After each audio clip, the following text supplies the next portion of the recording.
साखरेणाभिश्रुतं येषाञ्चरणसान्निध्यात् जीवा मुक्ता भवन्ति। साखरे वंशविख्यातं ज्ञानदानपरायणं विनायकं गुरुं वन्दे भवबन्धविमुक्तये।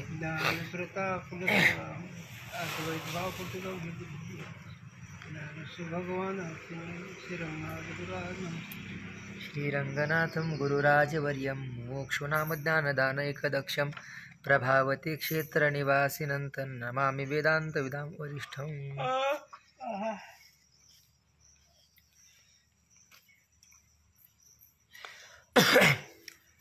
तुला गरज नाही का मोबाईल ठेवायची? नाही, मी नंतर घेत असतो. असं का? हा, एकखटीच घेत.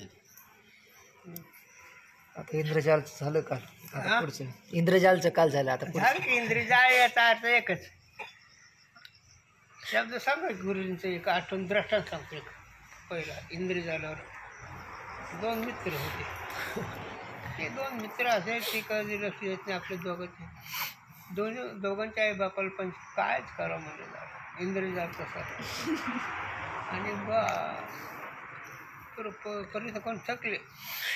एक बाई, ते बाई म्हणजे काय लय तुम्ही थकले काय? मला काय करावं म्हणलं. ही दोन पोरं प्रपंचही करीनात काही करीनात, काय करावं म्हणजे काय. ते दोघं एक बरोबरच आहे. म्हणजे ते कोण आहे? मला मित्र आहेत. म्हणजे मी त्यांचे मित्र तोडते म्हणजे. बरं म्हणजे चालले दोघं रस्त्याने. एक गुरुजीने सांगावं. रस्त्याने चालल्यानंतर एकाला इकडे म्हणलं. इकडे नुसतं कानात तोंड लावलं. जा म्हणले. गेले. दुसऱ्या मित्र काय म्हणले? काहीच नाही, काही नाही. मग तोंड कानाला पाहिलं. मी नाही म्हणतो काय तर काय काही तर तुझं तुटली तशी इंद्रिय झालं आहे. शब्द तर नाही आणि तर घडतं असं त्याचा अर्थ. त्याला एकच की तिचं आघटीचं कळू देत नाही. एवढं ती नाणी अशी तरी पण जे घेऊन जिंकते. त्याच्यात एकच अर्थ इंद्रिय झालं आहे शब्दाचा अर्थ. सत्वही नाही ते विहाराचं मला कळू देत नाही. आणि ही ईश्वर गारुडाचं खेळ आहे ना. आणि काय लय श्रेष्ठ साधकाच्या दृष्टीनं जर तो साधक असेल खास, त्यालाही कळायला काहीच अवघड नाही. आणि जर का आक्रत उपासक असेल, काही सामग्री कमी असेल, काही सामग्री जास्त असेल, असा जो अधिकारी जीन साधनाचा, त्याला मात्र त्या इंद्रिय जालाचा विचार करावा लागेल. इंद्रजाल म्हणजे नसलेली वासना, नसलेली इंद्रिय, नसलेले विषय, हे सगळे नव्हतेच कैसे झालेले खेळ ही जी इंद्रजाल झाला. आणि त्याच्यामध्ये सत्ता स्फूर्त शून्य काही नाही. उगे तुमच्या कल्पनेने हे कल्पनेपायी भ्रमताची, कल्पनेपायी भ्रमताची, कल्पनेने इतकं तुम्ही भ्रमाला लागलात, इतकं कुठकंही पळायला लागलात, त्याचा माप नाही झालं. ही कल्पना इतकी गमतीची आहे ती स्थिर राहू देत नाही. बैसवलं जायावर सैराट ते झाले. वाद झाला. आता इथे किती जर बोललो तर एकच लक्षात ठेवा, तिच्याजवळ ती काही नाही, ती मानली आहे, पण तुम्हाला तुमचं सुख मिळू देत नाही, तुम्हाला तुमचं ज्ञान मिळू देत नाही, तुम्हाला तुमचं सत्पद कळू देत नाही, आणि साधू संतांच्या ठिकाणी ते भावना बसू देत नाही. हे म्हणून माया मागणे श्रंगारले, साधू शांती नागवले, हिने करून उलटले बोधाची रूपे, ही अशी आहे झाली. मग त्याला दुसऱ्या भाषेत कळण्याकरता वासना म्हणलं म्हणजे झालं. वासना म्हणली की काय? नातरायचं हरिपाठ काय म्हणतात? नातराय जन्म घेणे लागे पण त्याची झाली अंगे हरे. मग वासना एक इंद्रिय झालं अध्यात्मिक दृष्टीनं. ती कशी निर्माण होती, कशी कळू देत नाही तुम्हाला. आणि तिथे दुसरी कला मोठी आहे, ती खोटं वाटू देत नाही. आणि इकडे दृष्टांत सांग गुरुजीचा, ते भावना की पण लक्षात नसतं. हे लक्षात नाही, ते पहिल्याला. आता हे दुसरा दृष्टांत गुरुजीचा खूप गमतीचे दृष्टांत, व्यवहारिक दृष्टांत, पण सिद्धांतात ते फार जवळचे. याचा अर्थ करू काय करणार नाही. मग दोघी मैत्रिणी होत्या. मग त्या दोघी मैत्रिणीमध्ये एक जे असणार आपल्या मैत्रिणीजवळ तिच्या आवडत्या पुरुषाचं वर्णन करू लागली. आवडत्या पुरुषाचं वर्णन करताना मग ते असं झालं तर तिचं सगळं वैभव सांगू लागलं. ती ऐकली तिच्या नवऱ्याने. आता नवऱ्याने ऐकल्यानंतर आता प्रत्येक तिच्या मग तिचा व्यवहार निघाल्यानंतर ते हे कापून टाकायचं. हातात कुऱ्हाड गिराड घेऊन उभा राहिला आहे.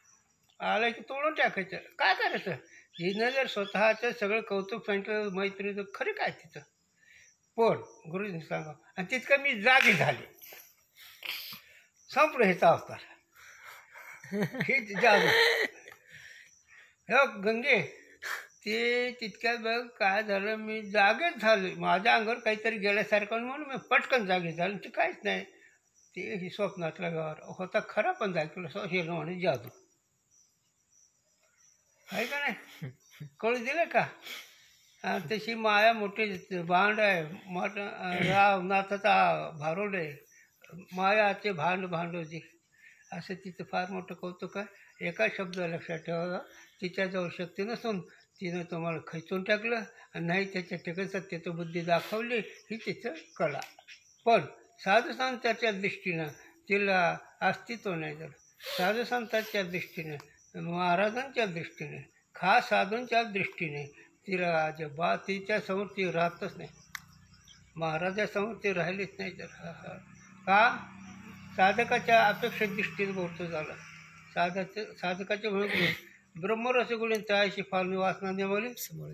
आता ह्याच्यावर एक चिंतन मला नेहमी आठवते, तुम्ही चांगलं ऐका.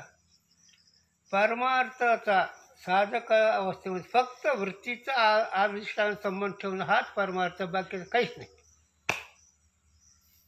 हो, परमार्थ धनाचा नाही, परमार्थ कपडे लत्यात नाही, परमार्थ खाण्यापिण्याचा नाही, परमार्थ हातपाय सोपायचा नाही.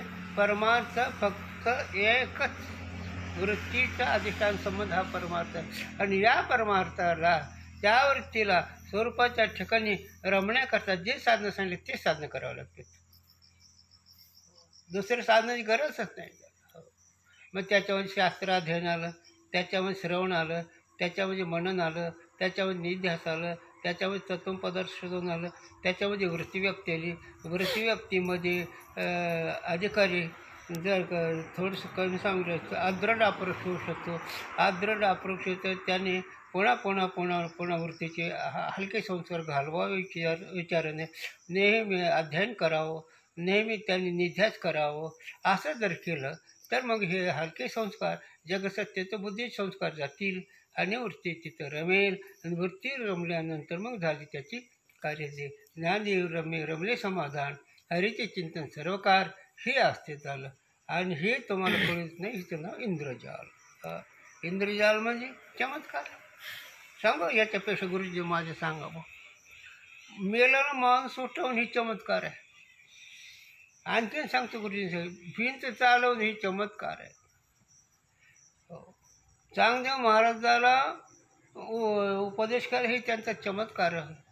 चालवली जड भिंती, हरली चांगल्याच्या वरती, ही त्यांचा चमत्कार. मग एवढा समाज जमला, ते मुमुक्षू नाही, अमृतानुभव चांगल्या उपासूच्या ऐका नाही आला, मांडे पाठवत भाजले म्हणून, भिंत चालवली म्हणून, चांगदेवासारख्याला भ्रांती घालवली म्हणून समाज आहे. अमृत अनुभवाकरता नाही झालं. अशी गंमत आहे. एवढा समाज काय मुमुक्षू असतो काय? हे बहु समाजामध्ये साधक अगदी कुठेतरी एखादा असतो झालं, आहे ना. गंमत आहे झालं. हो, फार लाखो समाज जमतो. आम्हाला ते समाजाची गरज नाही, अधिकारी प्रकरण निवडावं लागो. हो, आम्ही निवडतो झालं. माझे गडी कोण कोण निवडा भिड नाही असतो. मग विषयी नाही, पामर नाही, शास्त्री नाही, पंडित नाही, कर्मठ नाही, उपासक नाही, योगी नाही, जपी नाही, तपी नाही झाले, ही गडी नाही झालं. का? याने अभ्यास केला, पण जगात सत्य बुद्धी ठेवून केला आणि जगात सत्य बुद्धी ती कळू देत नाही झालं. आणि मग त्या तपासामुळे त्यांचे चमत्कार घडतात आणि त्या चमत्कारामध्ये बसमध्ये गेलं हरी हरी. खरं सुख त्यांच्या हाताला लागत नाही. आणि मग खरं सुख कोणाला लागलं आहे ना. सद्गुरू नायके कृपा मज केली, निज वस्तू दायली माझी मज, माझे सुख मज दाविले डोळा, दिदले प्रेम कळा ज्ञानमंत्रा, तया उतराई व्हावे कोणे कोणे, जन्मा येणे नाही शिकले, नामामणी निकी दाविली सोय, न विसरावे पाय टोकाचे. असं आहे काय? केव्हा सद्गुरूच्या पायी देहाशी अर्पता, तात्काळ मुक्तता हाता येते, माया देऊन या ब्रह्म घ्यावे येते, अशा गुरुप्रतिकानं भजन. हा अभंग गुरुजीने बंकट स्वामीच्या मठात घेतला होता. माया देवण्या ब्रह्म घ्यावे हाती, अशा गुरुप्रतिकानं भजन. मध्ये एक चरण आहे माझ्या लक्षात नाही, पण ही 3-4 अभंग, 3 चरणाचा अभंग. तो का म्हणे, सद्गुरूच्या पायी देहाशी अर्पिता, तात्काळ मुक्तता हाता येते. हो प्रमाण आहे, पण देहाशी अर्पिता नाहीत. देह अर्पाला त्याला गोपीचंद्रासारखं त्याग लागतो आणि त्याला जालंधरसारखा गुरु लागतो, तेव्हा ही जमतंय झालं. आता तर मला नाही सांगायचं की ही इंद्रजा खोटे आहे, पण खोटे ते तुम्हाला खोटं वाटू देत नाही तर. आता पहा नेहमी तुम्ही वेदांत ऐकतात. मग मी साक्षी मी द्रष्टा असं वाटते का कधी? जर वाटलं तर आम्ही ही शब्द परत घेतो. आणि दुसरी एक गोष्ट, एक बाजू, तुम्ही एक बाजू जर म्हटलं की मी साक्षी द्रष्टा, ठीक आहे. इकडून विचारू, तुला जन्म झाला का नाही? हात टेकतो का नाही? इथं तुला आई बाप आहेत का नाही? इथं हात टेकतात नाही? काय ही कला आहे ते. तू जर साक्षीद्रष्टा म्हणला, इकडून तुला बघतो काय होते ते, इकडून बघावं लागतं. त्याच्यावर नेहमी गुरूंची आठवण माझ्या. गुरुजीनं सांगा, बायको बायको आहे का, बायको रांड आहे का, बायको आई आहे का, बायको ब्रह्म आहे. हे तर त्याच्या साधकाचं कळतं चिंतन. बायको विषयी आसक्त पामर हा माणूस, बायको आई वाटली तर हा साधक पैतृ, आणि बायको ब्रह्म वाटली हा जीवनमुक्त. त्याला चरण सांगू तुला, चालती बोलती ऐकती सर्वत्र शिरपतीच्या दृष्टी, सासुरे माहेर सासू सासा धीर, देखती त्या भरतार हरीचे रूप, ही जीवनमुक्ती. बघ आता कसं बसतंय ते. म्हणून अभ्यास करतो चांगला आणि सिद्धांताकडे नाही. त्याला सगळ्या प्रक्रिया, त्याच्या अटकली, त्याचं अध्ययन, त्याची कुशलता, त्याची लिंगता, त्याचे जेवढी म्हणून काही सूक्ष्मता असेल तेवढी सिद्धांताकडे, म्हणजे मग नाही तर मग वेदांत सांगत बसला का नाही अशी पुष्कळ मला माहिती आहे. मी नावं सांगू शकत नाही, पण नुसते सांगण्यात गेले. वस्तुस्थिती अंतःकरणाची बैठक नाही बदलली जाईल. एकच अंतःकरणाची बैठक बदललेलं गुरुजी दादा असे कोणी आहेत.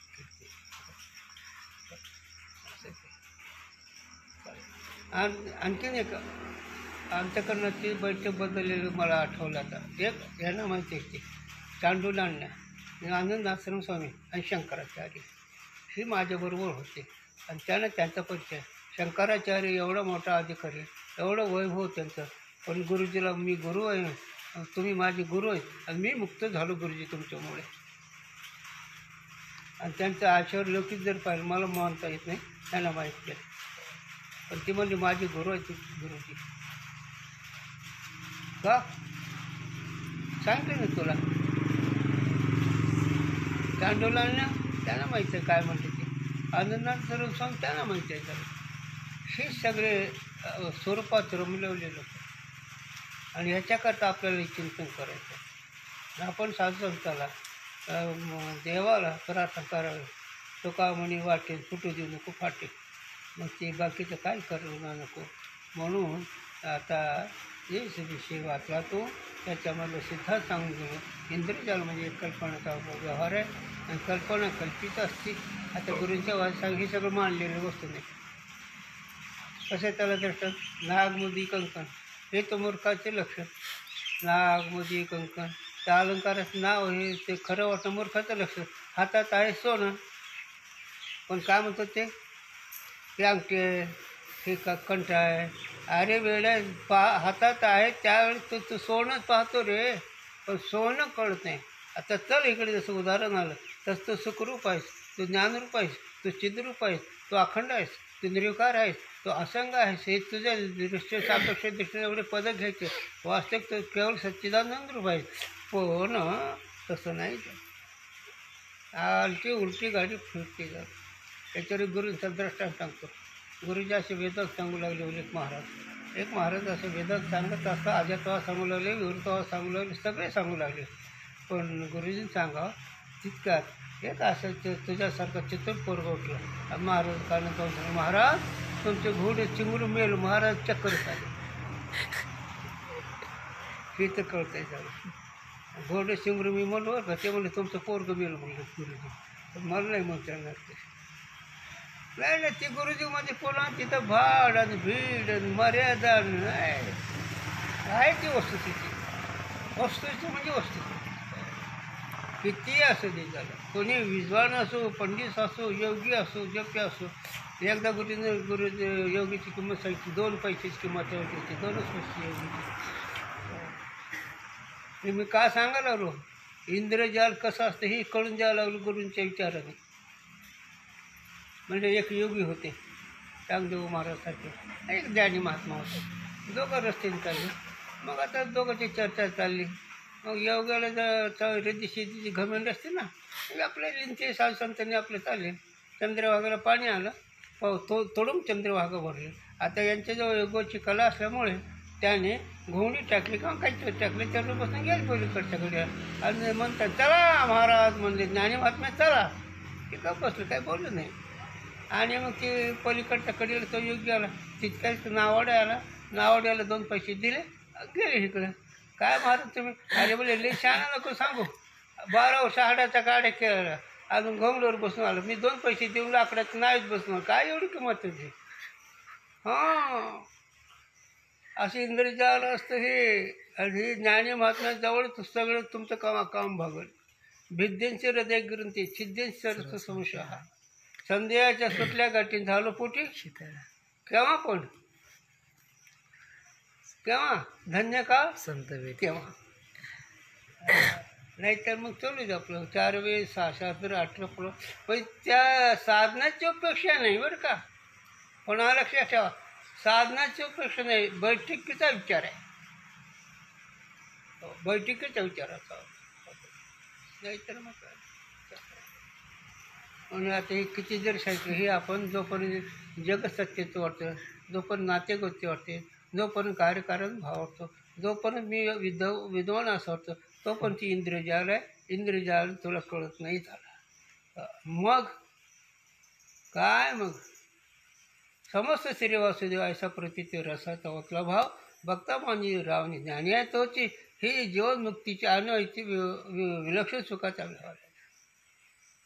याच्या करता म्हणून अत्यंतिक दुःखाची निवृत्ती परमानंद प्राप्त म्हणजे काय आहे का?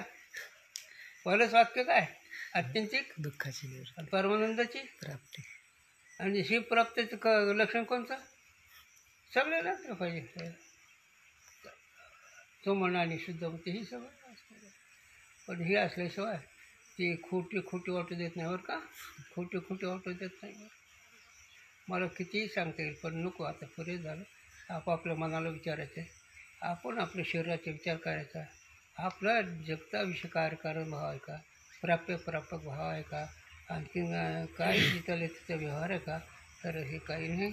याला एकच उदाहरण खूप होईल विचाराचं, गुरुजींनी सांगावं. ज्याला स्वप्नाचा विचार करायचा मुक्त झाल्याशिवाय राहतच नाही. आता याच्यात चिंतन सांगतो मालिकाची. गुरुजींनी सांगितलं स्वप्न पडत नाही, तो खास आनंदात रमला. स्वप्न पडतं पण त्याचा भ्रष्ट आहे, हा जीवनमुक्त आहे. स्वप्न पडते पण त्याच्यात मिथ्यात्व निश्चय, हा बी जीवनमुक्त आहे. स्वप्न पडते त्याचे गुरु येतात, हा साधक आहे. स्वप्नात देव येतात, हे भक्त आहे. स्वप्नात जपमाळा करतो, हे कर्मठ आहे. आणि स्वप्नात राम आलं म्हणजे बाकीचा पसार आला की हा विषय असते. त्याच्यावर परीक्षा स्वप्नामध्ये स्वप्न पडत नाही, हा खूप आनंदामध्ये रमलेला आहे. कारण स्वप्न ज्याला पडतं, स्वप्न अंत्यकरणाला पडते. ते अंत्यकरण जर बोधामध्ये जर रंगलं तर स्वप्न कुठं पडेल? अंत्यकरणामध्ये चैतन्य वृत्ती जागृत झाली, स्वप्न कोणाला पडेल? ते अंत्यकरण जगसत्याचं बुद्धीचं असल्यामुळे स्वप्नामध्ये ही सगळे येतं. पण त्याच्यामध्ये साधक अवस्थाचा अनुभव असावा, जगमुक्तीचा अनुभव असावा, भक्तीचा अनुभव असावा, कर्माचा अनुभव असावा, तर मग तो काहीतरी परमार्थिक. परीक्षेची खूण एकच, आपल्या स्वप्नावरून आपण परमार्थिक काहीच कुठल्याची बघायची. त्याला जास्त बोलणं नको, पाहणं नको, काय नको. तुला स्वप्नच पडत नाही, तुझ्यासारखा धन्य तूच.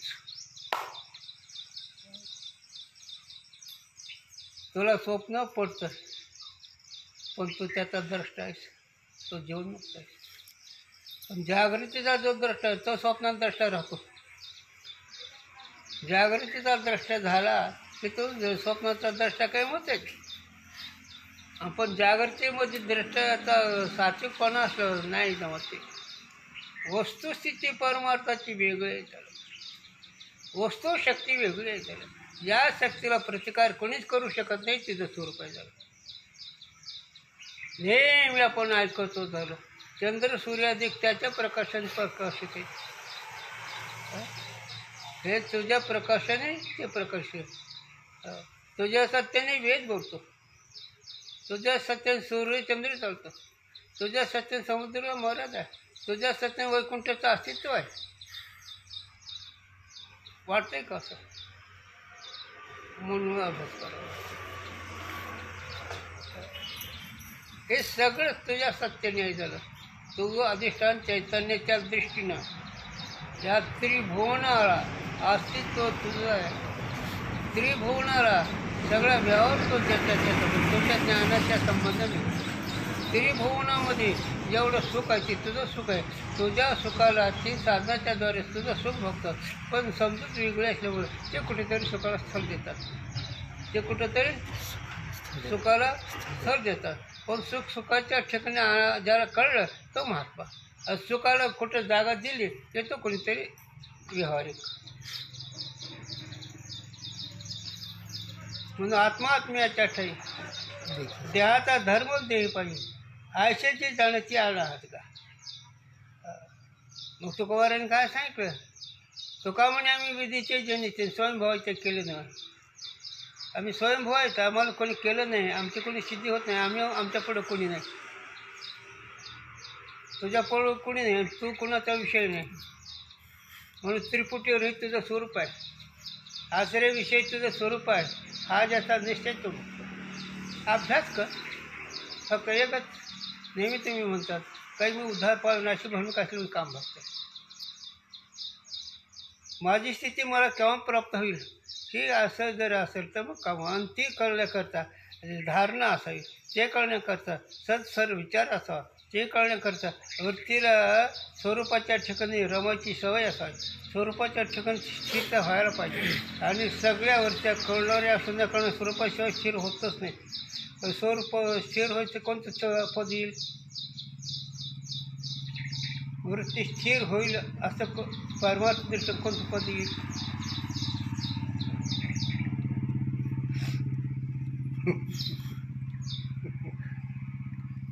परमार्थ दृष्टीनं किंवा व्यवहारिक दृष्टीनं वृत्तीला स्थिरतेचं पद कोणतं येईल? कुठं थांबेल ते पद प्राप्त झाल्यावर? तर पंचिक असो की पारमार्थिक असो. बरं सांगतो मी. नका सांग. सगळे झोपेमध्ये स्थिर होतात का नाही? का सांगितलं रे हे तुम्ही? आता त्याच्या पुढे जाऊ. हे झालं उदाहरण तुम्हाला. सगळे जीव स्वतःच्या सुखावरच स्थिर होतात. पण समजूत चुकीची असल्यामुळे विषय सुख वाटतं. एवढंच. सगळे सुख वस्तू एकच आहे ना. सुख वस्तू दुसरी नाहीच. तुम्हाला कळेल ना. कळेल झालं. सुखरूपायचा दुजा कोणी सांगा. सुख हे तुझं स्वरूप आहे. पण हे सुख तुझं तुला न कळवलं तर सुखाला कुठेतरी तू अधिष्ठान ठरवलं तरी पण त्याच्याद्वारे का होईना आहे का नाही? सांगू गुरुजीने माझं सांगा काय सांगत असतं. ऊसामध्ये रस कशाचा आहे? पाण्याचा. मिरचीमध्ये तिखटपणा कशाचा? पाण्याचा. लिंबाच्या रसामध्ये कडूपणा कसा? पाण्याचा. मग सगळ्यामध्ये पाणी आहे का नाही? स्थळ वेगळं आहे का पाणी वेगळं आहे? स्थळ वेगळं. मग स्थळ वेगळं असल्यामुळे मिसळीत झालं आहे. सगळं वेगळं असल्यामुळे त्या गुणधर्माला त्या पदार्थाचा. तसं तू जर कुठं जरी तू कलेत विद्वतेत योगात रिद्धिसिद्धीत जर राहिला जाऊ त्या परमानंदी याचा आधीच काय तुकडा आहे? रिद्धिसिद्धीने देवघीचा उपाय. ऐका नाही. मग हिचं ही इंद्रजाल आहे. आणि तिच्याजवळ तर काही नाहीच. ही फार मोठे नजर आहे. ही जादूगारचा खेळ आहे. म्हणून नवल केवळी केवळी न कळे काळुबाचे. हीच काळुबा जादूगार आहे. त्याचं कोवडं कळत नाही. कसं कळत नाही सांगतो तुला. तैसाच आपण इथे होऊन राहिलो. ब्रह्मदेवाने सगळे चोरून नेले का नाही?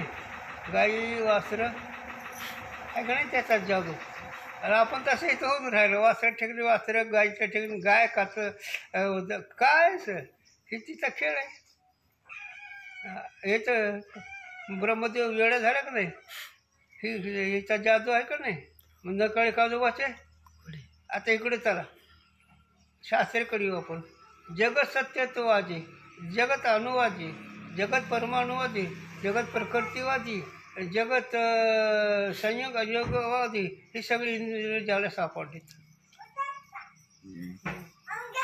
ह्याला जर काही असेल महत्त्वाचा विषय 13व्या अध्यायामध्ये 13 वय लिहितात. तर्काची गाडा, व्याकरणाची चोकडा, अशा ह्या सगळ्या वव्या आहेत. हे त्याचं जादूगाळ आहे. लक्षात ठेवा. म्हणून आपण हाती नाही तर किती जरी सांगितलं तरी अपुरत चालतं.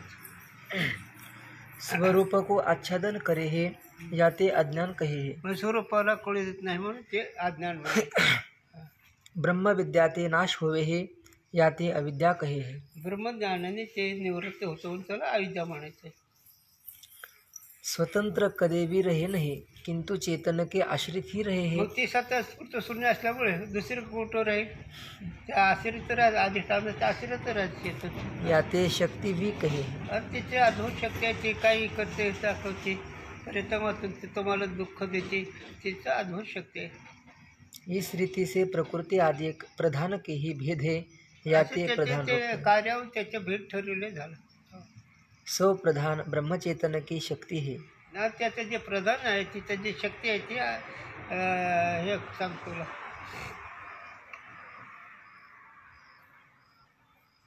तुला 13व्या अध्यायातला विषय. प्रकृती अधिष्ठान चैतन्य संबंधाने व्यवहार करते, तिथला असा विषय झाला. तो अनंग नुसता पेंदा निकुळा वृद्ध असं त्याचं स्वरूप आहे अधिष्ठानाचं, है ना. पण हे त्या अधिष्ठानाच्या संबंधाने सगळे जग निर्माण करते. पण ते का स्वतंत्र नाही ना. मग त्याच्या शक्तीने याची शक्ती. आता गुरूंच्या भाषा सांगू का, माझ्या गुरूंच्या भाषा सांगू होय का नाही. गुरुजींनी सांगत दृष्टांत सांगतो. गुरुजींना म्हणलं मोठं गाव, त्यात एक पाटल्याची गडीवर रास्ता असं, गडी म्हणजे उंच ओटासारखं डोंगरासारखं, आणि ते पाटलाची मंडळी इतकी कडक की नदीच्या धुणाऱ्या बाया पाटली गडी उतरायला ती निघून जायच्या, इतकी कडक. हे सगळं खरं आहे, पण कोणाच्या जीवावर, त्या पाटलाच्या. ती पाटली उतरायला लागली गडी, बायाने धोंडे सोडावेत. हो हितपर्यंत तुम्हाला कळलं, पण कोणाच्या जीवावर आहे ना. तसं हे बुद्धी म्हणा, वासना म्हणा, हे सगळं अधिष्ठान चैतन्याच्या जीवर तितकं सत्ता आहे. मग ती कुठलीही असो. अरे कशाला लांब सांगता, आपापल्या मनाला विचारावं झालं काय ते. स्वतंत्र असं परतंत्र होतो, हिचं नाव परत तिची अवस्था. हा स्वतंत्र आहे, व्यवहारामध्ये सुद्धा हा स्वतंत्रच आहे, आणि परमार्थ दृष्टीने स्वतंत्र आहेच आहे. परंतु नाही झालं म्हणून अघटित घटना. आणि ती पुन्हा कशी आहे, इंद्रजाल. आणि इंद्रजाल कसं असतं, शब्दगम्य असतं, त्याला अर्थ नसतो, त्याला अधिष्ठान नसतं, काही नसतं. पण मुमुक्षूची भूमिका घेऊन, साधकाची भूमिका घेऊन अधिष्ठानाचा आश्रय करते, असं त्याचं सांगावं लागायला. माया त्याची ब्रह्म, ब्रह्म त्याची माया, अंग आणि छाया जयापर्यंत. मग अंगाची छाया अंगाला सोडून नाही, तसं अधिष्ठान चैतन्याचं असणारी व्यवहार शक्ती अधिष्ठानाला सोडून नाही. आणि ती आहे इंद्रजाल, ती आहे सत्स्फूर्त शून्य, तिच्यामध्ये काही सत्व नाही झालं. ही उत्कृष्ट जिज्ञेच्या दृष्टीने चिंतन आहे. ना पामराला नाही, ना विषयला नाही, मंद जिज्ञेसला नाही, काही नाही. कापुराच्या वरती असे ज्या चांतकांनी त्यालाही सांगू लागले. तर चला, सो प्रधान ब्रह्मचेतन की शक्ती है. म्हणजे मग ते सत्य कोणाची, ब्रह्मचेतन. पण त्या सत्याच्या व्यवहार कोण करताय सांगू तुला, लक्षात घ्या. आता सांगतो, लहान थोर अवघी मारली, खेळच मोडून गेला. म्हणजे मायाचं स्वरूप फेकून दिलं बघून तुम्ही. खेळ मोडून गेला म्हणजे माया नाही सिद्ध केली. लहान थोर अवघी मारली आहे का नाही. म्हणजे काय आहे, शास्त्रीय पंडित बी संपविले, विषय पामर संपविले, आणि न कळे कानुबाचे कोडे. आणखीन दुसरे आता सांगू गेलं ना, ब्रह्मदेवाने सगळं त्यांचं गोकुळाचं गायी वासर चोरून राहिलं. तसा इथं आपण होऊन राहिलं, गायी कुत्रे बैल शिंग पाय हे सगळे तोच होऊन राहिला आहे. आणखीन कोणा बाजूला राहिला आहे. म्हणून रामप्रभूचं चिंतन साधका करता आणि कृष्ण परमात्म्याचे चिंतन जीवनमुक्त करता. कृष्ण परमात्मा जीवनमुक्त आहे. तो का म्हणे नट झाले भाऊ भगुनी ब्रह्मचारी, दुरोस उपाशी जीवनमुक्त, कृष्ण ब्रह्मचारी जीवनमुक्त, तू पण जीवनमुक्त आहेस. का ह्या दोन देहाचा द्रष्टा जर झाला तो ब्रह्मचारी नाहीस का? या दोन देहाच्या व्यवहाराचा द्रष्टा जर झाला, इंद्रियाचा द्रष्टा जर झाला, संकल्पाचा द्रष्टा जर झाला, वासनेचा द्रष्टा जर झाला, तूच ब्रह्मचारी आहेस ना. हां, कृष्ण आणि तू काय वेगळा आहेस काय? खेळ खेळ वेळेपर जाईन सापडे. खेळ खेळ म्हणजे दोन देहाचा व्यवहार असला तर तो त्यावेळेस बाजूलाच आहे. किती बाजूला आहे? वृत्तीशी संकल्पाचा उंबरा पाहू न दे. हा साधक महात्मा इतका सावध आहे की संकल्पाचा उंबरा वृत्तीला पाहू देत नाही, आपल्या स्वरूपातून येऊ देत नाही तिला. वृत्ती स्वरूपात त्याची इतकी रमवण गेली की व्यावहारिक संकल्पसुद्धा त्याला माहीत होऊ देत नाही, म्हणजे उंबरं न देखू देते. मग सांगा आता कुठं हे चिंतन? ही इंद्रजाल किती आहे झालं. आणि इंद्रजाल एकच गुरूंच्या शब्दावर सांगायचं, ही फक्त ठकडी मावशी आहे. नुसती ठक होती, बाकी काय तिच्याजवळ नाही. कोणाजवळ? इंद्रजाल जिचं आहे तिच्याजवळ. तिचं नाव आहे माया, तिचं नाव आहे अज्ञान, तिचं नाव आहे अविद्या, तिचं नाव आहे शक्ती, तिचं नाव आहे प्रकृती. प्रसंग प्राप्त त्याच्या कार्यावर त्या वस्तूला नाव दिलं जातं. ती वस्तू म्हणजे तुझ्या कल्पनेकरता, तुझ्या उद्धाराकरता साधूंनी ती स्वीकारली, नाहीतर त्याला गरज नाही झालं. झोपल्याच्या दृष्टीने स्वप्न आहे, जवळ जागा आहे त्याला स्वप्न नाही झालं. म्हणून ती जागा असणार, काय म्हणतात, उठा जागे व्हा रे. आता जी जाग आहे ती उठा त्याला जागे करतात. जागा कोण करतो? उठलेला जो आहे ना. आणि काय करा म्हणतात? स्मरण करा. पंढरीनाथ मन काय म्हणते ते? अरे तो ब्रह्म आहेस की, मन मी ब्रह्म. ही तर जागा करतात ते. आणि बाकीचं ब्रह्म बाधितांवरती काय सांगितलं? बाधितांवरती दुसरं चरण तिथं धन दारा पुत्र सर्व मिथ्या झालं. म्हणजे बाधित झालं का नाही? नाशवंत म्हणले नाहीत, सत्वहीन म्हणले नाहीत, काय म्हणले? मिथ्या. मिथ्या म्हणजे एक इंद्रजाल की शब्द असतो, वस्तू नाही त्याला. कळतं का ते? कसं गंमत आहे. तसंच आहे ते. नजर आली की कुठं बी, नजर नसलं की कुठं धक्केच आहे. चला विस्तार केल्यावर लांब जाईल. म्हणून ही प्रसंग प्राप्त त्या त्या पदाला, त्या शक्तीला साधू संतांनी तिच्या कार्यावरून नाव दिलं. सो प्रधान ब्रह्मचेतन की शक्ती है, म्हणून ती प्रधान असणारी प्रकृती ते अधिष्ठान, त्या अधिष्ठान शक्ती तिला आहे. जैसे पुरुष में सामर्थ्य रूप शक्ति पुरुष से भिन्न नहीं, तैसे चेतन में प्रधान रूप शक्ति ब्रह्म चेतन से भिन्न नहीं. आता एक मिनिट. कोणाच शक्ती आहे? उघड दाब कोणाच शक्ती आहे? कळते काय? हे बोल ना. अरे मंजूर काय ते अभंग आहे झालं. जे ऐकू एक नारायण त्याच्या भजन चुकू नका. हो, निमित्ताच्या धनी केलाचे प्राणी, ही ते शक्तीचं वर्ण आहे त्याच्यामध्ये, अधिष्ठान चैतन्याचंच. कोणी केली बाळा दुधाची उत्पत्ती, शक्ती आहे. अधिष्ठानाच्या शक्तीने हे सगळा व्यवहार घडतो. म्हणून अधिष्ठान तुझं स्वरूप आहे, ही इंद्रजाल आहे जरा. म्हणून हे तुम्ही काय आता हा मग हे सगळे पापणं हलणं, पाय उचलणं, कानात शब्द ऐकून त्या शब्दाचं ज्ञान होणं, हे तुझ्या ज्ञानाने त्या बुद्धीला ते शब्दाचा अर्थ कळतो. तू स्वरूप ज्ञानाने असणारं जे चेतन स्वरूप, तुझ्या चेतन स्वरूपाच्या संबंधाने त्यान्त्य करणारा पाच ज्ञानेंद्रियाच्या द्वारे त्या विषयाचे ज्ञान होतं. मग वृत्तीला ज्ञानाचा व्यवहार होतो. वृत्ती अधिष्ठानाच्या ज्ञानाने सगळा व्यवहार करते. तो त्या काळी सुद्धा आपल्या महिमेत आहे का नाही? जमते का हे? का सूर्याच्या प्रकाशात सगळा व्यवहार होतो. सूर्याला माहीत आहे का? तसं तो ज्ञान स्वरूप असणारा काय बघ, जे आचार्य समस्त सुरुवारी नाही ही नाही बोललं. विश्व विकसित मुद्रा जया सोडी तुझी. हां, मावळच विश्वास ही होई पाहिजे. जसे जसे वृत्ती ज्ञानाकडे जाईल तर तसे इंद्रियाचा व्यवहार, संकल्पाचा व्यवहार हे सगळं मावळत जातो.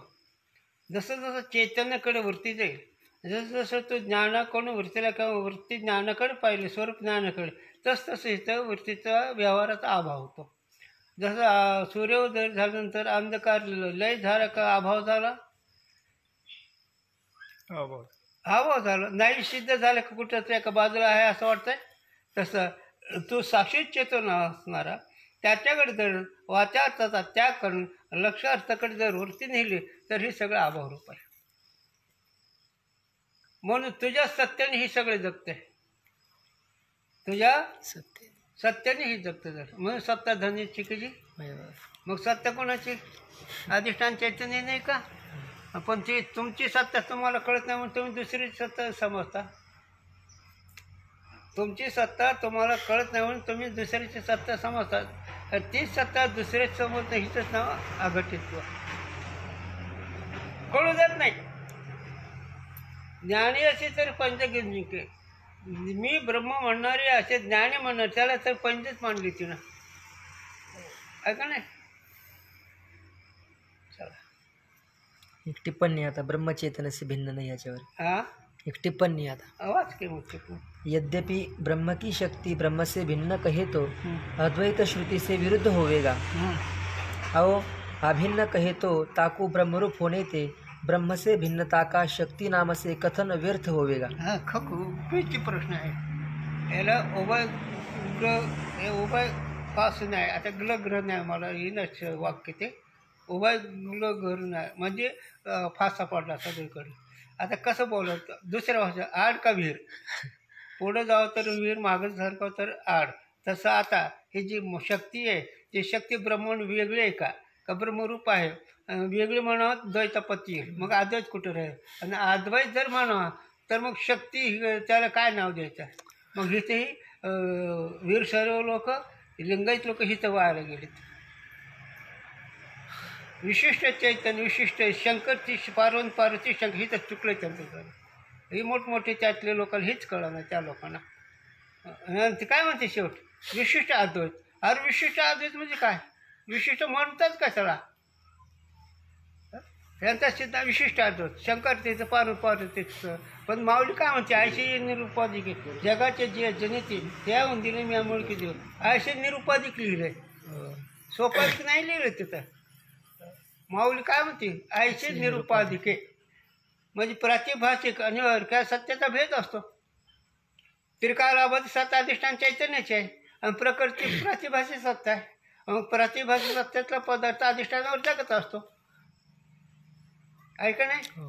प्रतिभास पदार्थ कशावर जगतो? अधिष्ठानावर. मग प्रकृती निरुपाधिक आहे आणि ती जगाचे जनित आहे. मग अध्यास अधिष्ठान रूपच असतो.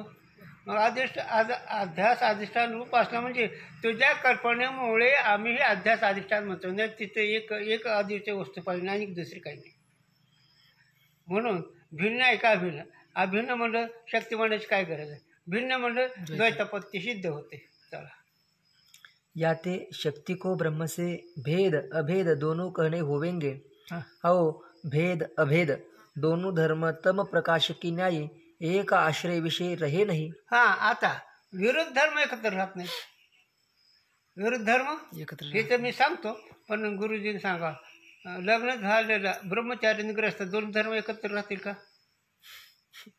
भेद अभेद हे विरुद्ध धर्म आहेत ना. भेद आणि अभेद, ग्रस्ताश्रम ब्रह्मचारी विरुद्ध धर्म आहेत ना. मग लग्न झालं ब्रह्मचारी राहता येते का? ब्रह्मचारी असताना लग्न होतोय काहीच नाही, ही सगळं विरोधाभास आहे. तसं शक्ती अधिष्ठान रूप आहे का अधिष्ठान वेगळे आहे. आणि जर तुम्ही असं म्हणलं तर एका विशेषाच्या ठिकाणी दोन विरुद्ध विशेषण राहत नसतात. एका विशेषाच्या ठिकाणी दोन विरुद्ध विशेषण राहत नसतं. म्हणून ह्याच्यावर अभंग फार गोड तुकोबा राहायचा. प्रपंच परमार्थ संपदेन दोन्ही एकही निधन न घडीत असे. दोन विरुद्ध विशेषण एका वेळेस राहत नसतात. मग कशी संगती लावायची आता है ना. भेद म्हणलं तर द्वैतापत्ती येईल किंवा विरोध धर्म येईल. अभेद म्हणलं तरी भेद धर्म येईल. मग आता ही शक्ती कशी स्वतंत्र आहे का परतंत्र आहे तर पुढे.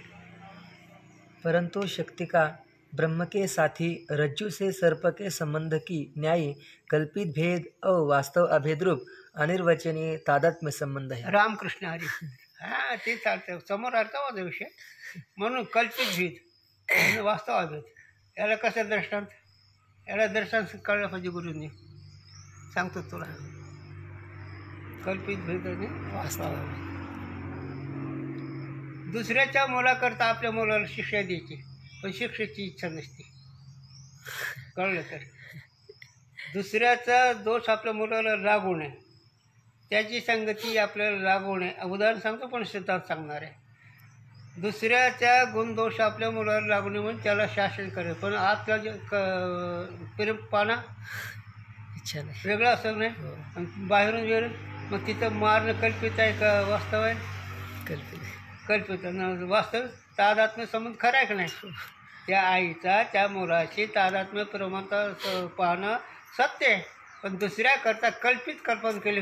त्या हाणू का रे तुला, हाणीत नसते. हाणू का तुला, तुला सांगते तिकडे जाऊ नका, हाणीत तुला असं. चल गवळून घे इथं, गवळून सांग. हे शोधून बांध जायचं ठरवलं. हे शोधून उरत काही गरज आहे की तिला. त्याला माहीत नाही ह्या नाटके आपल्या हातात नाही येणार म्हणून. आलं का लक्षात. हां चतुर्थी व्रत केले यशोधने कृष्णाच्या खोडी संपवत म्हणून. हां काय गरज तिला. पण दुसऱ्याच्या घराने कानावर येऊ नये मग त्या कृष्णाला सांगतो, कृष्णा कोठेतरी जाऊ सांगते तुला. इथं कल्पित भेदाचा व्यवहार आला आहे. ते ऐकणार आहे होय. चैतन्य शक्ती कोणाच्या ताब्यात जाते काय. पण चैतन्य शक्तीवर शासन लोप करावं लागतं का नाही. त्यामुळे याच्या पुढे येऊन तुला लागून या पाया घेऊन येतो तो मला. आणि त्रिभुवनाचा मालक विमान घेऊन येतोय. काय इथं ही कल्पित भेद असा अभेद आहे. पाया पडतात कोणाच्या कल्पित जीवाच्या कडे. आणि त्रिभुवनाचा मालक अधिष्ठान येतो का नाही. जे ह्याला म्हणा जीवनमुक्ती तेव्हा तर दिसते ती दिही दिही ना माझ्या नव्याच्या हृदय मी समुद्र म्हणून कल्पित भेद वास्तव अभेद कल्पित भेद. कल्पित भेदामध्ये व्यवहार कल्पित होतो, त्याचा परिणाम होत नसतो. जसं लहान मुलाला आईने सांगावा, गुरुजींनी सांगा माझ्या बाळाला दूध पाचताना चिव चिव ये चारा खा एक चमचा घालून तिच्या तोंडात. आता हिचा चिवचिव एक कल्पित भेदाचा व्यवहार झाला आणि त्याच्या लेकराच्या तोंडात चमचा घालून हे अभेद झाला. म्हणजे वास्तव अभेद आणि कल्पित हे झालं उदाहरण. आता ही तर तुमच्याकडे बसवा आहे, लांब नाही जायचं. साक्षीता मनाचा कल्पित संबंध आहे का वास्तव संबंध आहे. हां मनाचा आणि साक्षी चैतन्य तुमचा भेद आहे का अभेद आहे. कल्पित भेद आणि वास्तव अभेद. का बरं. अधिष्ठान रूप असतं बस. आणि कल्पित भेद का म्हणायचा व्यवहार होतो म्हणून. हे लक्ष व्यवहार होतो म्हणून कल्पित भेद. आज अधिष्ठान दुसरी वस्तूच नाही. हां किडाळाचा दोषच आहे तरी ते 15.5 त्याचा जीवा ब्रह्मत्व आहे संकल्प लोपी. जसं 15.5 सोन्याला डाग लागलेलं असते ते जसेच युक्त डाग काढून टाकतात. ते पहिलं 15.5 आहे, पहिलंच कसदार आहे का. दोष गेला म्हणून कस पुन्हा निर्माण झाला का. दोष असताना कसं अरे म्हणून तर माऊल म्हणते रे वेडे हो अरे एरी होई जे तोच आहे. फरक काय कायची बुद्धी तशी नाही. अरे एरवी तुम्ही तुमच्या सुखावर तुमच्या ज्ञानावर तुमच्या अमर पदावर तुम्हीच आहात रे. पण काय करा बुद्धी तशी नाही. बुद्ध मग काय ती बुद्धी बहुत सोके ते एवढी वस्तू चुक आहे. बुद्धी बौद्धकडे मग पंचविषयाकडे सोकल्या गेली आणि अधिष्ठानाला विसरली. मग अधिष्ठानाला विसरून तिच्या फजिताला जोडा नाही. मग अखंड घासाची विषयाची बरडे. मग त्या बुद्धीला अखंड विषयाची बरडे त्याला गुरुने दृष्टांत द्यावं. गाढव असतं, हिवाळ्यामध्ये खराब होतं आहे, किती खाल्लं तरी वाटतं माझं काहीच खाल्लं नाही. आणि उन्हाळ्यामध्ये नुसते ते खुरटं असतात ती खाते. खाताना त्याच्या सलपट निघतं तोंडचं तरी त्याला ती खड्डेतच राहते. तसा जीव प्रतिकूल व्यवहारामध्ये दुःख बघतो, अनुकूल व्यवहारामध्ये सुख बघतो, पण दोन्ही बरडच आहे त्याला. असा त्याचा अर्थ आहे. हे काय म्हणजे सांगायला लागलो, विषयाच्या बाहेर नाही गेलो कळलं तर की कल्पित भेद कसा असतो आणि वास्तव अभेद कसा असतो. वास्तव अभेदामध्ये आनंदाचा व्यवहार आहे. आणि ह्याच्यामध्ये आणखी एक सांगतो, माझ्या गुरुंचे दृष्टांत लय गमतीचे. गुरुंचे दृष्टांत, एक बहिणीचा मुलगा बसला आणि आपलाही मुलगा बसला जेवायला. आता आपला मुलगा बसला, बहिणीचा मुलगा बसला आहे. आता इथं वास्तव अभेद सांगायचं आणि कल्पित भेद सांगतो गुरुजीने सांगा. आपल्या मुलाच्या पात्र भाताचा एक ढेकूळ वाढला आणि बहिणीच्या मुलाच्या पात्र असा मोकळा भात वाढला. जास्त कोणता वाढेल? जास्त भात कोणता वाटतो? मोकळा. ढेकळा पण जास्त असतो की नाही? इतकं हे अभेद भेद हित आहे आणि तिकडे कल्पित भेद आहे. तसं इकडे जर पाहिलं श्री गुरुचा वास्तव अभेद असावा, कल्पित भेद असावा. तसं इकडे अधिष्ठान चैतन्याची जागतिक जगताच्या ठिकाणी कल्पित असावा आणि स्वरूपाचे अखंड राहावा. म्हणजे भेद बाजूची आणि अभेद बाजूची. त्याला माऊली म्हणते हरिपाठात. कोण देते इथं चरण? मला हरिपाठामधलं चरण कोण देते इथं? कल्पना अभिमानतेने करायची नाही, दोन्ही पाहिजे. समजूची जगाविषयी बिनचूक पाहिजे, अधिष्ठान बी लक्ष आलं पाहिजे. त्याला नाही नका सांगू, मी सांगू. तुम्ही सांगितलं मी कोणाला सांगू? सांगतो मला. निर्गुण निर्गुण आहे सार विचार. अरे बर, सोपलं का नाही? म्हणजे भेदबाजू कृती कल्पित ठरली आणि निर्गुण आहे मुख्य अभ्यास झालं का नाही? आहे ना? असं कळावं. आणि त्याच्यामध्ये अन्वय, केवळ अन्वयाचं चरण कोणतं? ज्ञानदाव पाठ हरी हा भरला गंग हे केवळ अन्वय.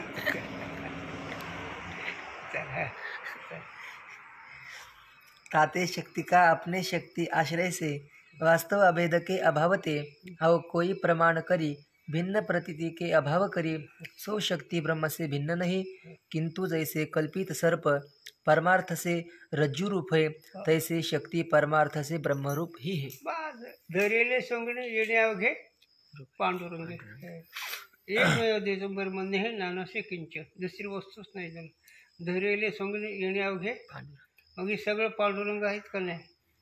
किंवा एका जाणार एक पण उभा चैतन्य शोभा. मग चैतन्य शोभा आहे का नाही? मग तुम्ही चैतन्य शोभा ही सोडून नामरूपाची शोभा समजता ही भ्रम आहे. याच्यामध्ये चैतन्याचे अस्तित्व चैतन्यामुळे शोभित आहे का नामरूपाने शोभित आहे? चैतन्यामुळे. मग इथं नाथांचं म्हणणं काय? चैतन्याची शोभा. मग चैतन्याची शक्ती आहे का नाही तिथं? मग चैतन्याच्या शक्तीकडे जर पाहिलं तर बाकीचं कल्पित व्यवहार ठरला का नाही? म्हणून कल्पित वेद वास्तव. म्हणून जी काय तू सांगितली सत्ता शक्ती जी आहे अधिष्ठान वेगळे का एक रूप आहे, तर बाबा वास्तव अभेद आहे आणि कल्पित भेद आहे. व्यवहार होतो म्हणून कल्पित भेद आहे, वास्तविक काही नाही. या प्रकारते सर्व अनात्म पदार्थन का ब्रह्म विषय लय चिंतन करी के सो अद्वय ब्रह्ममय हो यह चिंतन करे. म्हणून लय चिंतन करावं लागतं. मिथ्याच पदार्थ मिथ्यालाच लावायचं.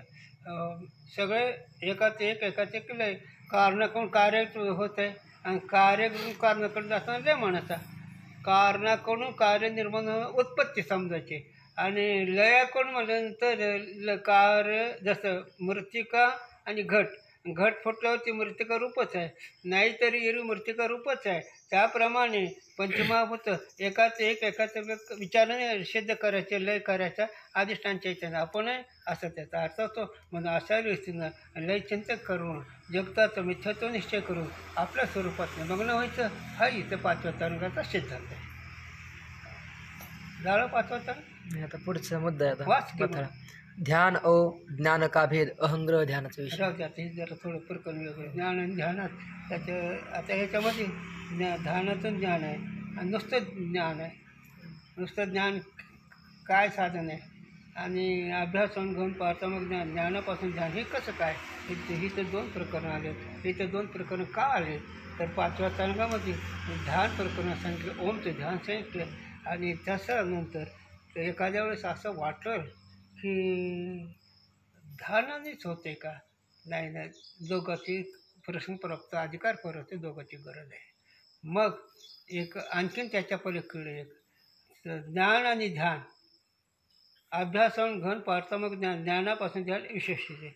आता अभ्यासाच्याद्वारे त्या वस्तूचं ज्ञान आणि वस्तूचं ज्ञान झाल्यानंतर अखंड ध्यान लागत असतं. वस्तूचं ज्ञान झालं की अखंड त्याचं ध्यान लागत असतं. म्हणून अगोदर अभ्यास करायचा म्हणजे वस्तूचं काय वस्तूचे आहे, वस्तूचं काय स्वरूप आहे, वस्तूचं काय कसं हे विचाराने कळायचं. आणि ज्यानंतर ती वस्तू कळल्यानंतर मग आपोआप त्याला ध्यान लागतं. आपोआप ज्ञानानंतर त्याचा अखंड आहे एक भाग हा. आणि दुसरा भाग आहे केवळ ज्ञान प्राप्त झाली की ध्यान तर तिथं राहत नाही. ते केवळ ज्ञान आहे.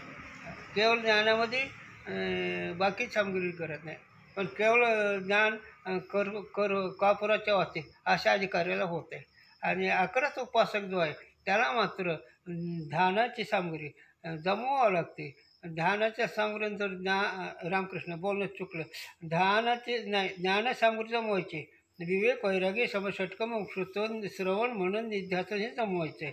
आणि हे झाल्यानंतर पुन्हा तत्वमसी महावाक्याचा अर्थ कळतो.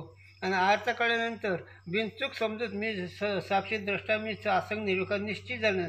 मग अखंड वस्ती ध्यानात राहते असा त्याचा अर्थ. ज्ञानद्वारा ध्यान मध्यम अधिकाऱ्याला आणि ध्यान रहित ज्ञान उत्कृष्ट अधिकाऱ्याला.